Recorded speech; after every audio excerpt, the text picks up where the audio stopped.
Um bom dia para você. Eu quero saudá-lo neste domingo, 7º domingo da Páscoa, com uma palavra para o lema dessa semana, que se encontra no Evangelho de João, capítulo 14, no verso 18. Jesus Cristo diz: "Não vos deixarei órfãos, voltarei para vocês." Nesta última quinta-feira, nós lembramos da ascensão do Senhor, quando Jesus Cristo subiu ao céu para voltar ao Pai. Quando Jesus disse isso aos discípulos, que ele iria voltar ao Pai, os discípulos ficaram muito tristes. Eles se sentiram desamparados, imaginavam que iriam ficar sozinhos, órfãos. Mas Jesus prometeu: "Não vos deixarei órfãos, voltarei para vocês. Por um pouco de tempo vocês não me verão mais, mas eu vou voltar, me aguardem." Essa promessa Jesus deixou para os discípulos. E assim como eles, nós cristãos hoje também aguardamos a volta do Senhor. Nós sabemos que o Senhor voltará, e essa é a nossa bendita esperança cristã. Gostaria de orar agora com vocês. Vamos fechar nossos olhos, vamos orar. Querido Deus e Pai, obrigado, Senhor, por esse momento que nós aqui podemos estar celebrando esse culto para a Tua honra e glória. Obrigado, Senhor, porque Tu não nos deixas órfãos, mas Tu prometes a Tua presença conosco através do Teu Espírito e também prometes a vinda do Teu Filho Jesus Cristo. Ó Senhor, abençoa esse momento, seja ele, ó Deus, um momento para a Tua honra e glória. Nós oramos em nome de Jesus. Amém. Bom dia a todos. A gente quer fazer o louvor desse culto e queremos invocar a presença do nosso Deus, a presença do Senhor Jesus, do Espírito Santo. Onde você estiver, louva com a gente. Vamos invocar a presença de Deus na nossa vida. Amém?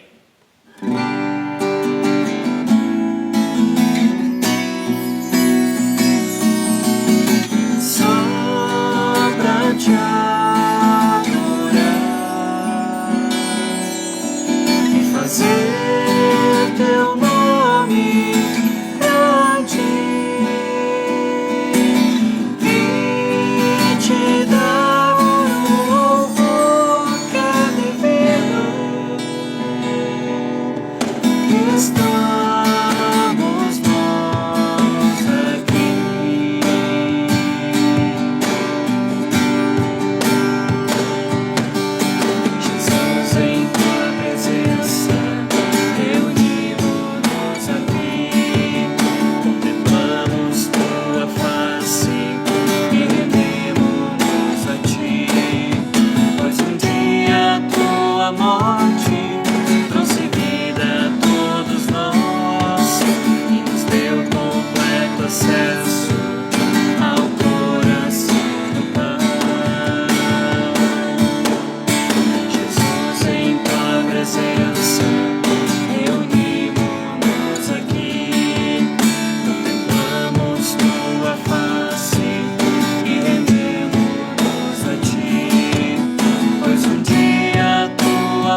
meu bom pastor.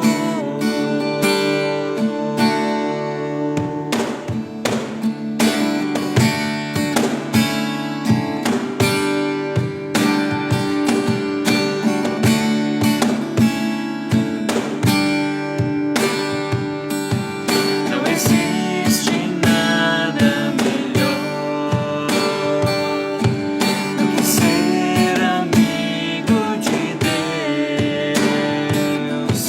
caminhar seguro na luz, desfrutar do seu amor, ter a paz no coração, viver sempre em comunhão e assim perceber a grandeza do poder de Jesus, meu bom pastor.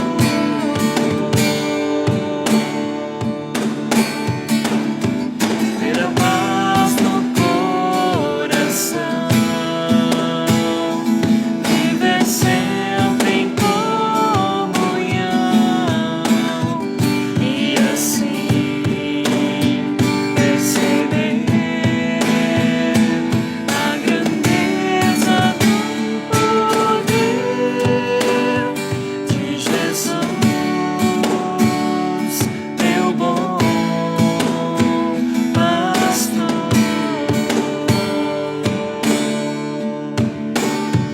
De Jesus, meu bom pastor.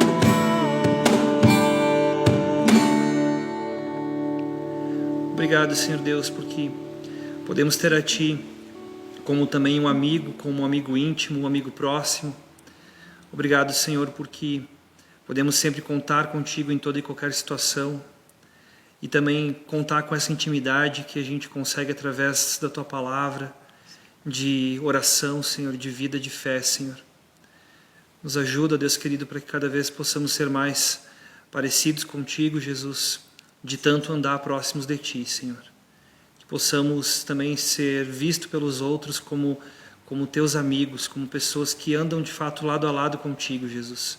Que Te conhecem, que espelham a Ti, que espelham a Tua vontade e a Tua glória, Senhor. Em nome de Jesus. Amém.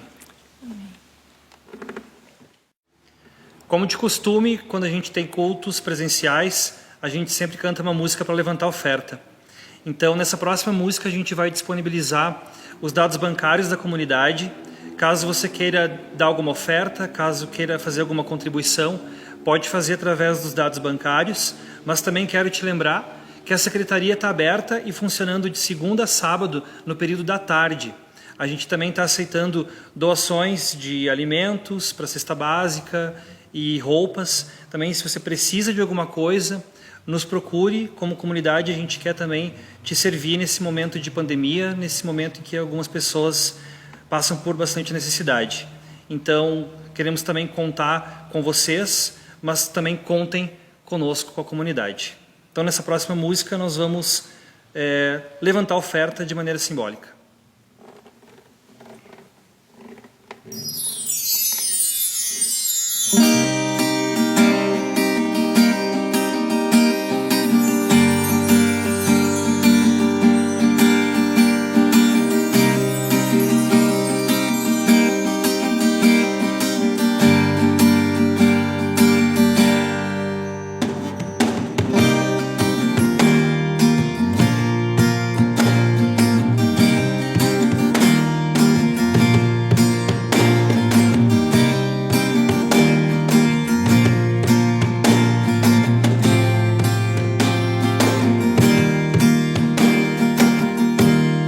Sei que eu posso acreditar sempre que tua voz me falar, tua vontade eu vou seguir, cada dia me guiar.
possa crer.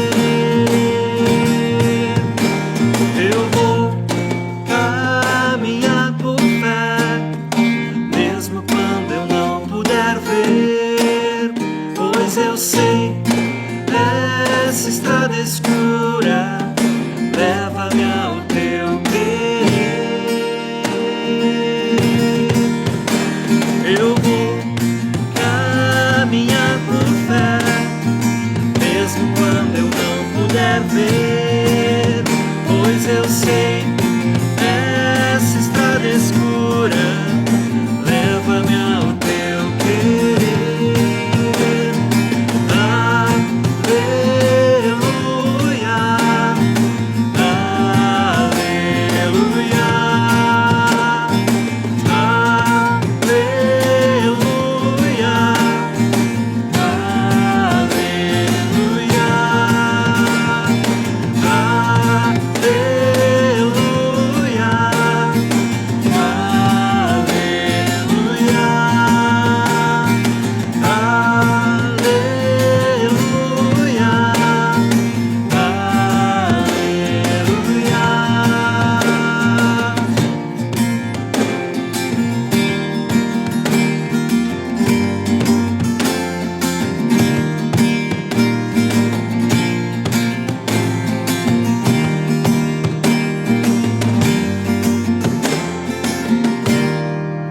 Senhor Deus, nós estamos aqui, Senhor, e queremos entregar o nosso coração diante de Ti, Pai.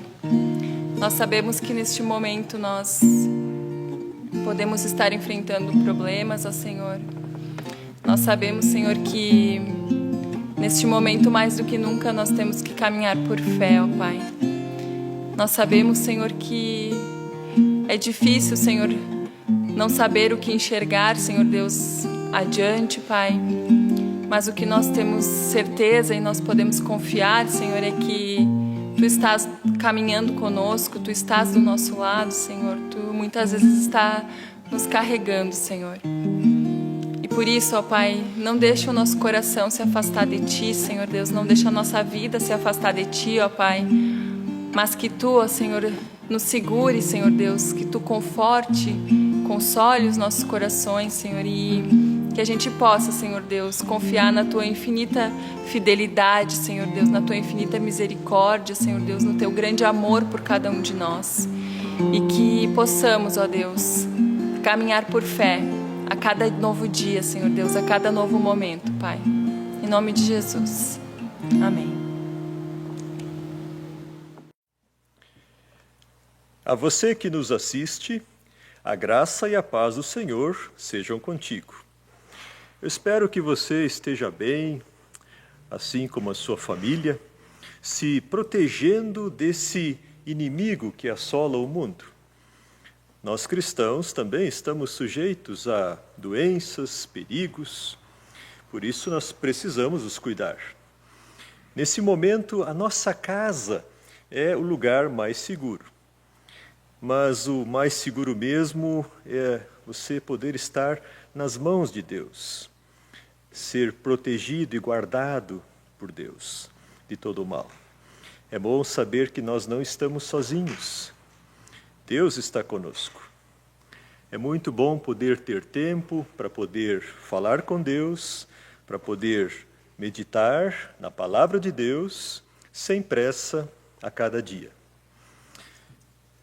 Quando o apóstolo João estava na ilha de Patmos, preso, ele tinha todo o tempo do mundo. João estava sozinho, mas João sabia que Deus estava com ele. Ele estava longe da sua igreja, mas ele podia orar pela sua igreja.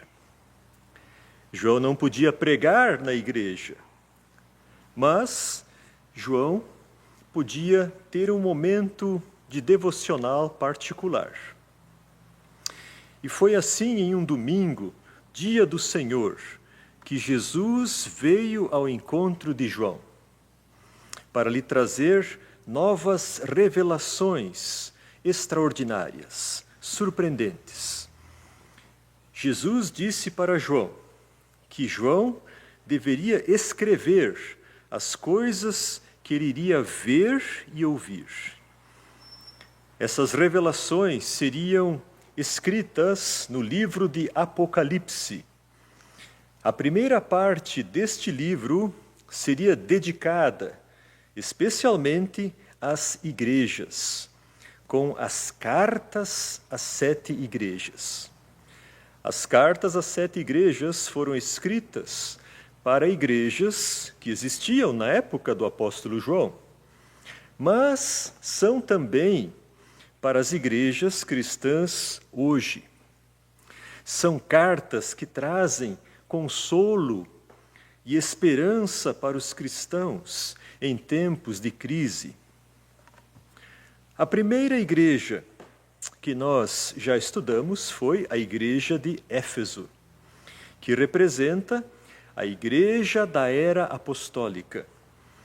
Fundada pelo apóstolo Paulo, a igreja de Éfeso foi depois guiada espiritualmente pelo apóstolo João, que acompanhou também outras igrejas e pastores da região da Ásia Menor. João conhecia bem cada pastor, conhecia bem cada igreja cristã, mas não foi a sua opinião que João escreveu nas cartas, e sim a mensagem de Cristo revelada para cada igreja. Jesus ama a sua igreja. Ele passeia no meio das igrejas. Ele vê tudo o que se passa com o seu Santo Espírito. Jesus conhece cada cristão, ele conhece cada igreja. Jesus circula no meio das igrejas e observa como cada igreja, como cada cristão tem vivido a sua fé. Jesus está interessado em observar não os programas de igreja, mas as nossas vidas. Nas cartas, Jesus revela o que ele observou nas 7 igrejas: Éfeso, Esmirna, Pérgamo, Tiatira, Sardes, Filadélfia e Laodiceia. Na semana anterior, nós estudamos a igreja de Éfeso.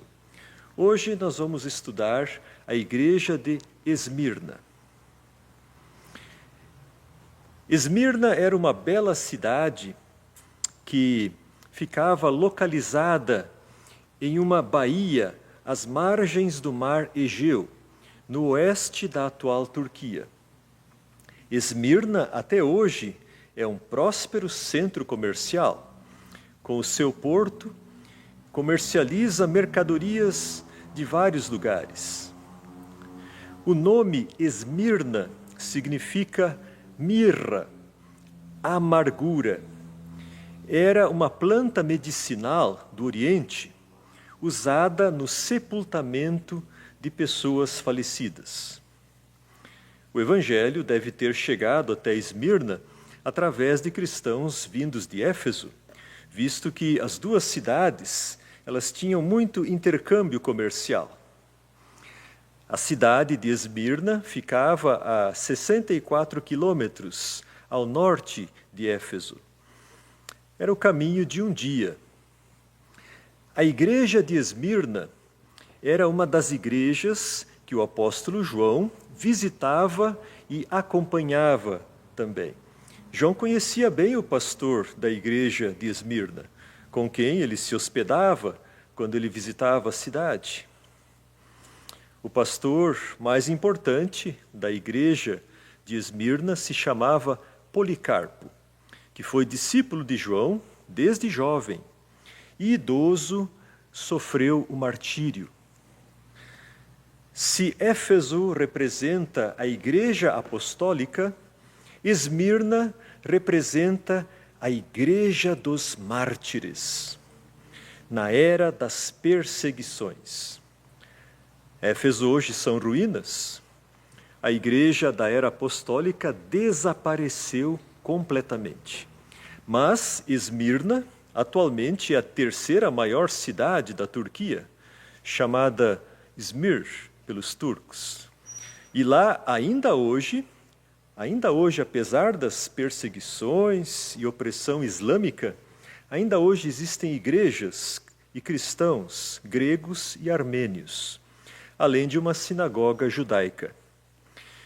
Eu gostaria hoje de ler com vocês Apocalipse, capítulo 2, do versículo 8 ao versículo 11.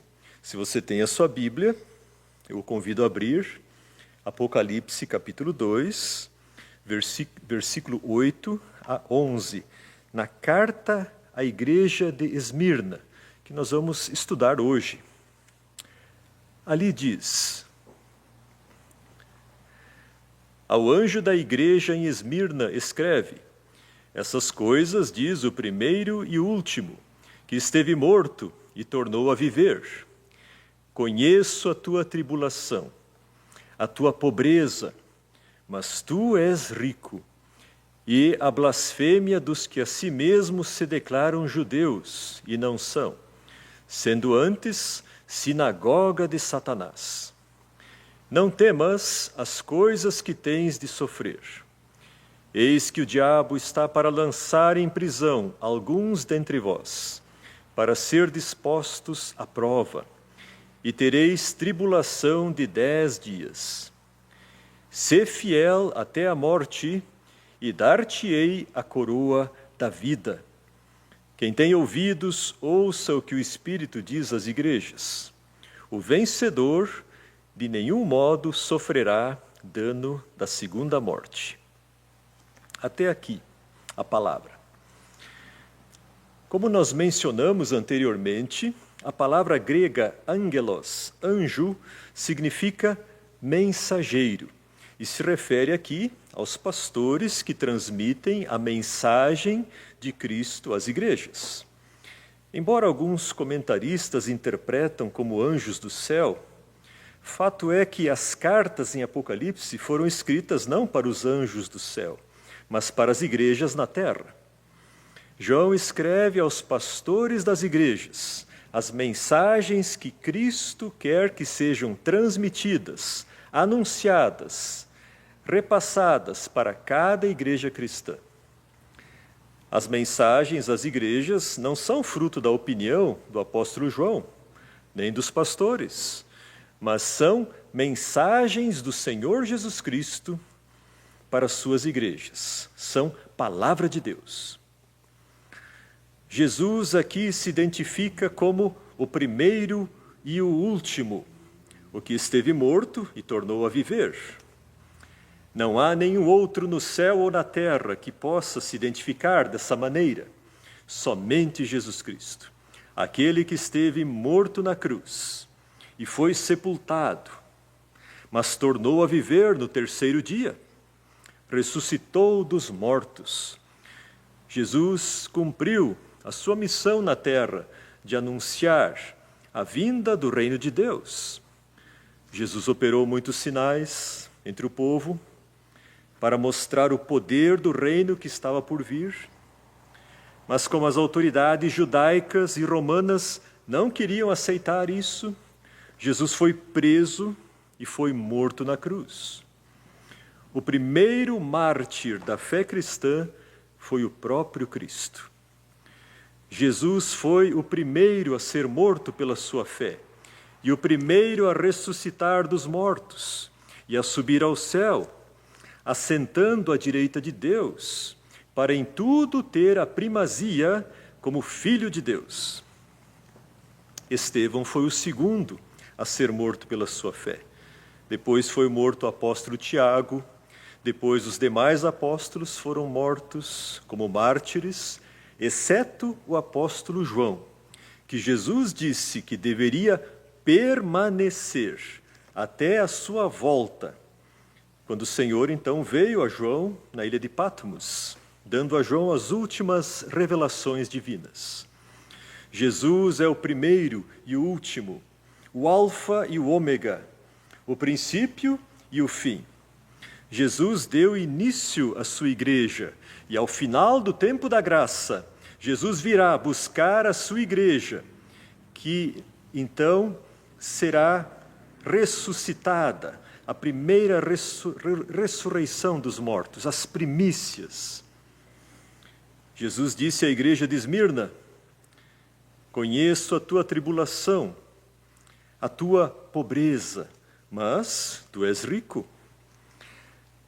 A igreja de Esmirna, embora fosse pobre de recursos materiais, era rica espiritualmente. A pobreza material dos cristãos de Esmirna não era porque eles não trabalhavam, mas porque eles estavam passando tribulação, perseguição, necessidade. Por causa da sua fé, os seus bens foram confiscados, as suas casas e propriedades foram destruídas, seus empregos foram perdidos. A igreja de Esmirna representa a igreja dos cristãos perseguidos. Jesus havia avisado os discípulos sobre isso. Assim como Cristo sofreu perseguição, também os discípulos seriam perseguidos por causa da sua fé. As primeiras perseguições contra a igreja de Cristo vieram da parte dos judeus, os que rejeitaram o evangelho de Cristo. Eles se tornaram os piores inimigos dos cristãos. Em Esmirna havia uma forte comunidade judaica que foi muito hostil aos cristãos. Ali os judeus blasfemavam, difamavam, insultavam o nome de Jesus.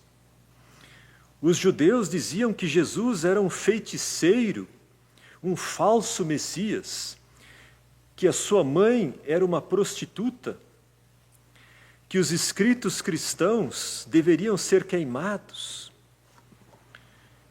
No final do primeiro século da era cristã, os rabinos judeus realizaram um concílio em Jâmnia que definia apenas os livros em hebraico escritos na Palestina até a volta do exílio como escrituras sagradas. Os judeus crentes em Jesus eram expulsos das sinagogas e amaldiçoados publicamente como hereges. O judaísmo era uma religião permitida pelos romanos, mas ser expulso da sinagoga significava não estar mais sob a proteção de uma religião permitida. Religiões não autorizadas eram punidas pelos romanos. Os cristãos eram considerados fora da lei. Os judeus ajudaram as autoridades romanas pagãs na perseguição contra os cristãos. O paganismo era visto pelos cristãos como o domínio de Satanás. Para os cristãos, os judeus aliados aos pagãos se colocaram sob a influência diabólica. Na carta à igreja de Esmirna, o Senhor Jesus não considerou os judeus mais como povo de Deus, mas como sinagoga de Satanás. Eles serviam ao diabo. Jesus consola os cristãos da igreja perseguida diante das coisas que eles ainda iriam sofrer. Apesar das perseguições, os cristãos não devem ter medo. Deus permite o sofrimento como uma forma de purificação para santificar a nossa vida. Não devemos achar que todo sofrimento seja necessariamente algo mau. Não precisamos ficar aflitos diante do sofrimento, mas sim nos apegar ainda mais ao nosso Deus e Senhor Jesus Cristo.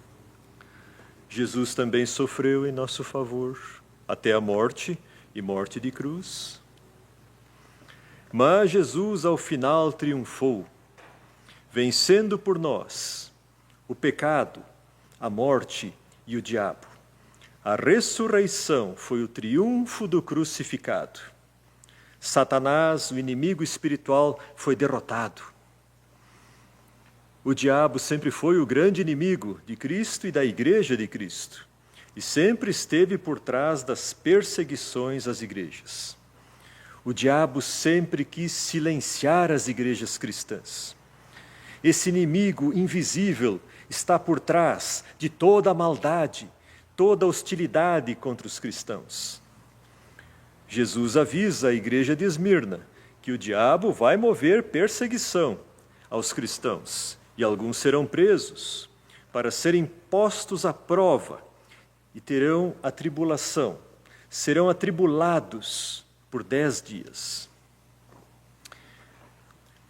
Quando o apóstolo João escreveu, já estava em curso uma perseguição contra os cristãos, movida pelo imperador Domiciano. A tribulação e perseguição, ao final do reinado de Domiciano, durou mais de 3 anos, entre 93 e 96 depois de Cristo. Muitos cristãos foram presos, exilados e assassinados nesse período de perseguição. O apóstolo João mesmo estava preso na ilha de Patmos, por causa dessa perseguição injusta, movida por ordem do tirano imperador. Ao todo aconteceram 10 períodos de perseguição contra os cristãos, movidos por ordem de 10 imperadores romanos.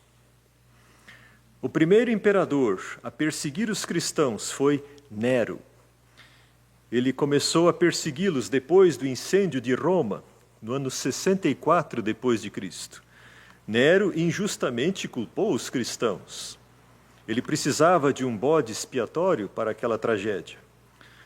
Durante essa perseguição de Nero foram martirizados os apóstolos Pedro e Paulo, em Roma. E essa perseguição só terminou com a morte de Nero. O segundo imperador a perseguir os cristãos foi Domiciano, que exigiu ser adorado como Senhor e Deus. Negar-se a adorar os deuses romanos e não queimar incenso diante da estátua do imperador era considerado um ato de desobediência civil à ordem de César, traição ao Estado romano, punível com a prisão, exílio, confisco de bens ou mesmo a pena de morte. O terceiro período de perseguição foi no tempo do imperador Trajano. A quarta perseguição contra os cristãos veio no tempo do imperador filósofo Marco Aurélio. A quinta perseguição foi no tempo do imperador Sétimo Severo. A sexta, sob o imperador Maximino. E a sétima foi sob o imperador Décio, que tentou fazer os cristãos renegarem a sua fé mediante a tortura. Décio não queria fazer mártires, ele queria fazer apóstatas, pessoas que abandonavam a sua fé, mediante a tortura. A oitava perseguição aos cristãos foi movida pelo imperador Valeriano. A nona perseguição geral veio sob o imperador Diocleciano.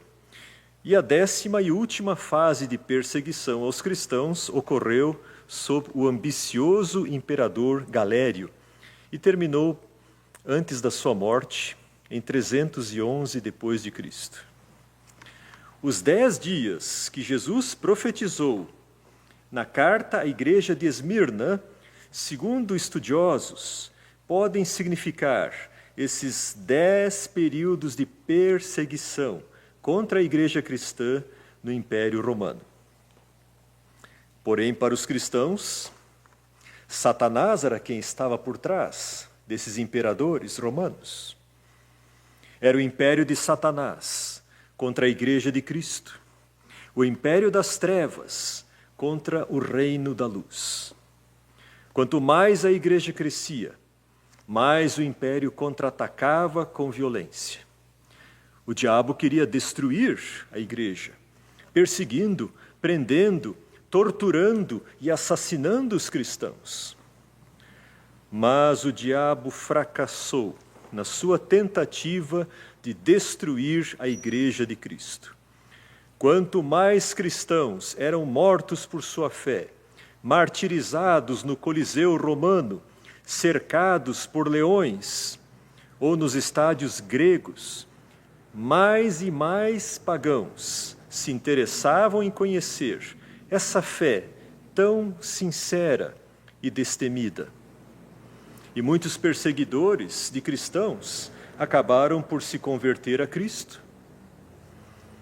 Como disse um cristão chamado Tertuliano, o sangue dos mártires é a semente da igreja. No livro História Eclesiástica, escrito por Eusébio, bispo de Cesareia, no final da época das perseguições, constam vários relatos do martírio de valorosos cristãos. Na igreja de Esmirna, o mais famoso mártir foi Policarpo, discípulo do apóstolo João desde a sua juventude. Depois, Policarpo se tornou pastor e bispo em Esmirna até a sua velhice. Ele sempre ensinou o que havia aprendido dos apóstolos. O martírio de Policarpo aconteceu em Esmirna, durante uma perseguição aos cristãos, por volta do ano 155 depois de Cristo. Policarpo primeiro deixou a cidade, se retirando para uma propriedade no campo. Policarpo não foi atrás dos seus perseguidores. Policarpo, porém, depois teve a convicção que o seu martírio era a vontade de Deus. Então ele deixou que eles o prendessem. Na cidade, as autoridades tentaram persuadi-lo a reverenciar César como Senhor e maldizer a Cristo. Mas o ancião Policarpo disse: 86 anos venho servindo a Cristo, e nenhum mal me fez. Como posso blasfemar contra o meu rei que me salvou? Sou cristão. Então o governador romano ameaçou Policarpo com a fogueira.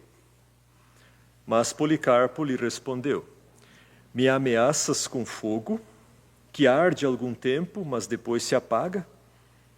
E ignoras o fogo do castigo eterno, reservado aos ímpios?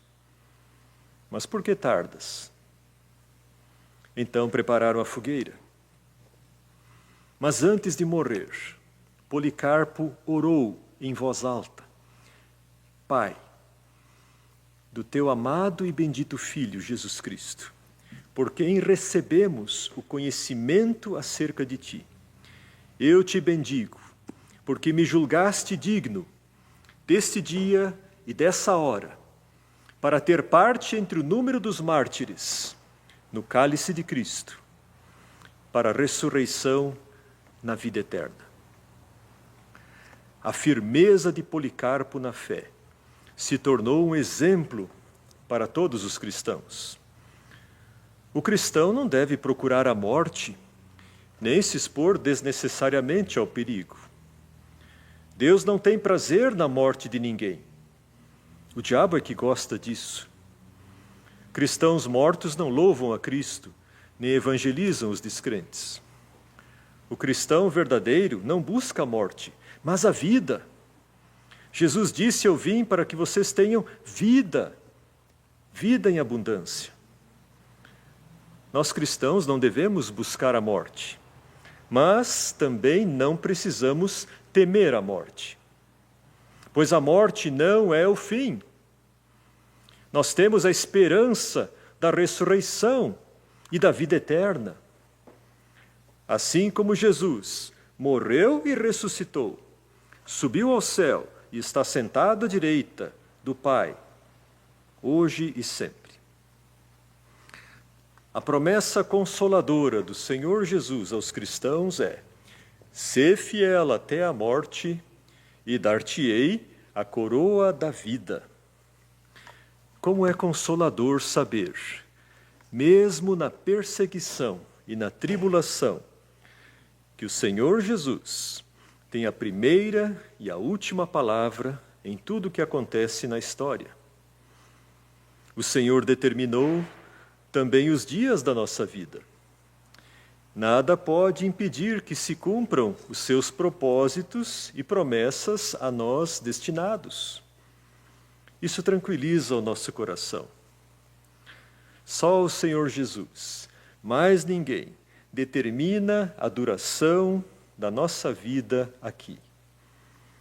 O mais importante é permanecer fiel a Cristo durante toda a nossa vida, seja a vida breve ou longa.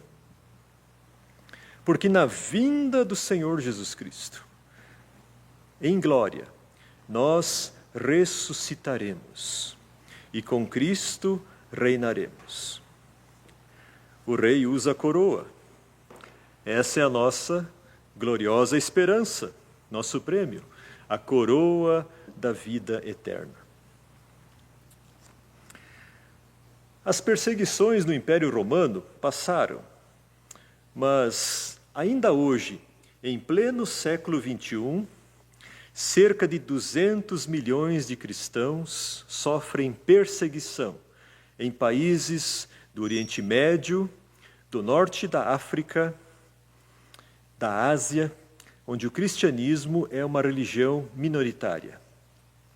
Segundo a missão Portas Abertas, no topo dos países de maior perseguição aos cristãos está o regime comunista da Coreia do Norte, seguido de uma lista de países de religião islâmica.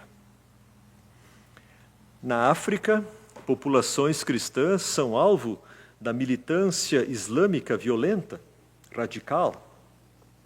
Em Burkina Faso, que fica na África Ocidental, em fevereiro de 2020, esse ano, cristãos estavam em um culto dominical quando a sua vila foi atacada por militantes islâmicos, resultando em 20 mortos, mais o sequestro do pastor e o incêndio do prédio da igreja.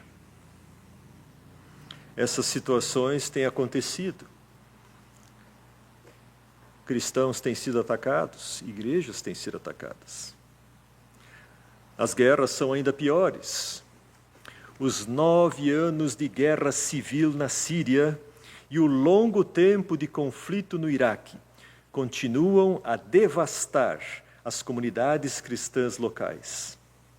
No Iraque, onde os cristãos somavam 1,5 milhão antes de 2003, antes do início da guerra, agora eles estão em torno de 200 mil. Uma redução enorme em apenas uma geração. Alguns deles voltaram para reconstruir as suas casas. Porém, o retorno é algo muito complicado, devido à falta de segurança, educação, saúde, emprego, falta tudo. As milícias islâmicas, apoiadas pelo Irã, continuam a ameaçar e a intimidar os cristãos. Às vezes, os cristãos não se dão conta, porque passam por certos problemas e dificuldades na família, no trabalho, no lugar onde moram. Parece que tudo se volta contra eles. Mas o que eles esquecem é que o inimigo invisível está sempre atuando nos bastidores para destruir a nossa fé. Existe uma guerra espiritual em curso pelas almas das pessoas. Mesmo que nós não o percebemos, estamos no meio a um conflito espiritual entre Cristo e Satanás. E se você, pela fé, decidiu estar ao lado de Cristo, então você vai enfrentar a oposição do inimigo. Você já sofreu por causa da sua fé? Você já passou tribulações que parecem querer te afastar de Cristo? Talvez você já sentiu a hostilidade do inimigo. Caros irmãos, coragem. Jesus disse para não ter medo. É um grande consolo para nós saber que Jesus já passou pelo caminho do sofrimento e Ele nos guiará nas horas difíceis. Nessas horas, o valor da nossa fé é provado. Com amor, o Espírito Santo sempre nos mostra o caminho certo, o caminho da vida. As tribulações vão passar. Não dê a vitória ao inimigo. Nunca desista.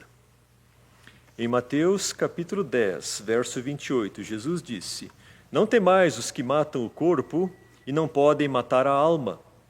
Temei antes aquele que pode fazer perecer no inferno tanto a alma como o corpo. A primeira morte é a morte do corpo. A segunda morte é a morte da alma. A separação eterna de Deus. A segunda morte, conforme Apocalipse, capítulo 21, verso 8, está relacionada com o destino dos ímpios no lago de fogo. Jesus promete: o vencedor não sofrerá a segunda morte. Nós devemos sempre permanecer ao lado de Cristo, perseverando na fé, porque só com o Senhor nós seremos vencedores. Vencedor não significa uma pessoa sem erros, sem falhas, não é isso. Também os mártires ainda estavam no caminho da perfeição.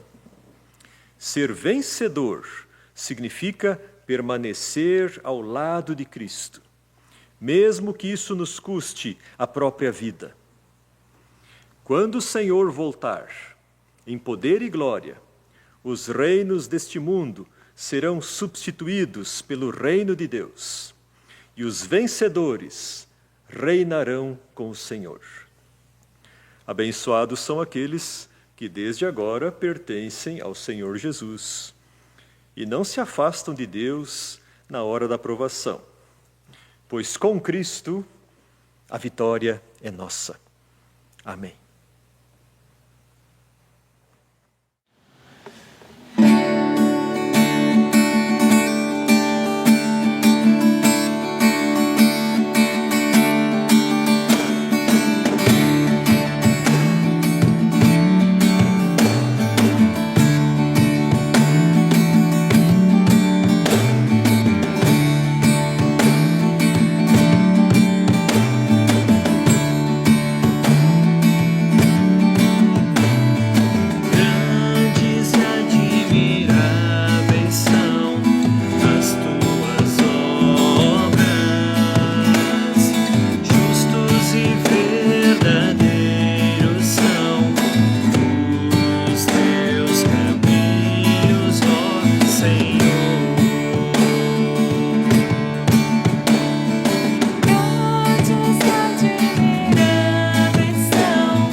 confessará que Jesus é o Senhor.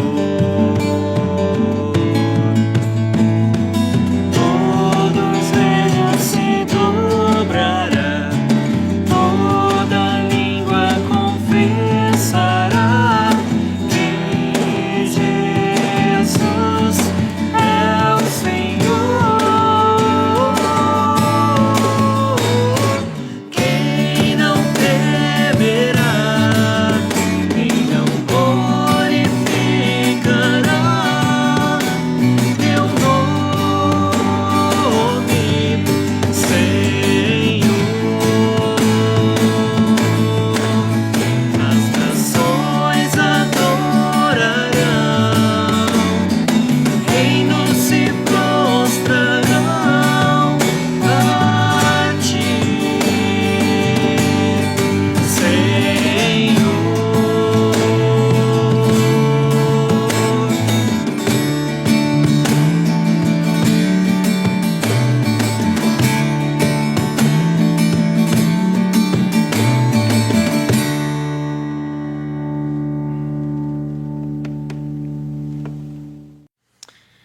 Queria convidar agora você para nós podermos juntos orar a oração do Senhor. Pai nosso que estás no céu, santificado seja o teu nome. Venha o teu reino. Seja feita a tua vontade, assim na terra como no céu. O pão nosso de cada dia nos dá hoje, e perdoa-nos as nossas dívidas, assim como nós também perdoamos aos nossos devedores. E não nos deixes cair em tentação, mas livra-nos do mal, pois teu é o reino, o poder e a glória para sempre. Amém. E que a graça do nosso Senhor Jesus Cristo, que o amor de Deus, o Pai, e a comunhão no Espírito Santo sejam e permaneçam com todos nós. Amém. Um abençoado domingo para você e a sua família também.